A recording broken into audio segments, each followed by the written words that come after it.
संघवी कुनबे का सिद्धार्थ ट्यूब्स दिवालिया। सारंगपुर में करोड़ों का पाइप उठाकर बजा दी घोटाले की सारंगी। भारत सरकार के उपक्रम एमएसटीसी के साथ करोड़ों की धोखाधड़ी। जयंतीलाल का संघवी कुनबा चोटाई के लिए वर्षों से कुख्यात है। ताजा खबर ये है कि इसी संघवी कुनबे की कंपनी सिद्धार्थ ट्यूब्स दिवालिया होने की कगार पर पहुंच गई है। पिछले एक महीने से सारंगपुर स्थित इकाई में बिल न भरने पर परमानेंटली बत्ती गुल कर दी गई है। मध्य प्रदेश विद्युत वितरण कंपनी का लाखों रुपया देना बाकी है, परंतु अरबों खरबों का कारोबार करने वाली यह कंपनी कुछ लाख रुपए भी नहीं चुका पा रही है।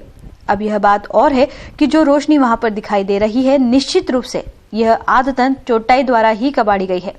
हालात यहाँ ये तक हो गए हैं कि भारत सरकार के उपक्रम metal scrap trade corporation limited से नियमानुसार जितना स्क्रैप अर्थात पाइप उठाने थे, चोटाई करते हुए उससे कहीं अधिक करोड़ों रुपए का माल उठा लिया गया।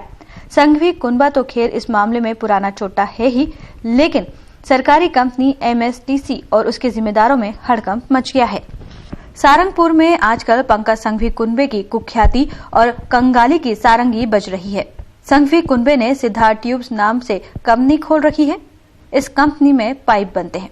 सिद्धार्थ ट्यूब्स को कच्चा माल दिलवाने का काम शासकीय इस्पात मंत्रालय से संबंधित कंपनी एमएसटीसी द्वारा किया जाता है। कंपनी अपनी गारंटी पर पाइप बनाने के लिए कच्चा माल उपलब्ध करवाती है। धोखेबाज पंकज और उसके लोगों ने उनके लिए गारंटी लेने वाली इस एमएसटीसी फर्म को भी नहीं छोड़ा। कंपनी का करोड़ों रुपए का माल पंकज चोकड़ी ने न केवल इस्तेमाल किया बल्कि हजम भी कर लिया। धोखाधड़ी करीब 15 करोड़ से ज्यादा की है। समाजसेवी परिवार होने की नौटंकी करने वाले संघवी कुनबे में जयंतीलाल संघवी की 5 औलादे सुरेंद्र संघवी, नैनेश संघवी, योगेश संघवी, पंकज संघवी और भूपेश उर्फ टीनू संघवी की रगों में रक्त के साथ धोखाधड़ी, फर्जीवाड़ा, टोपीबाजी जैसे कीटाणु पनपते रहते हैं।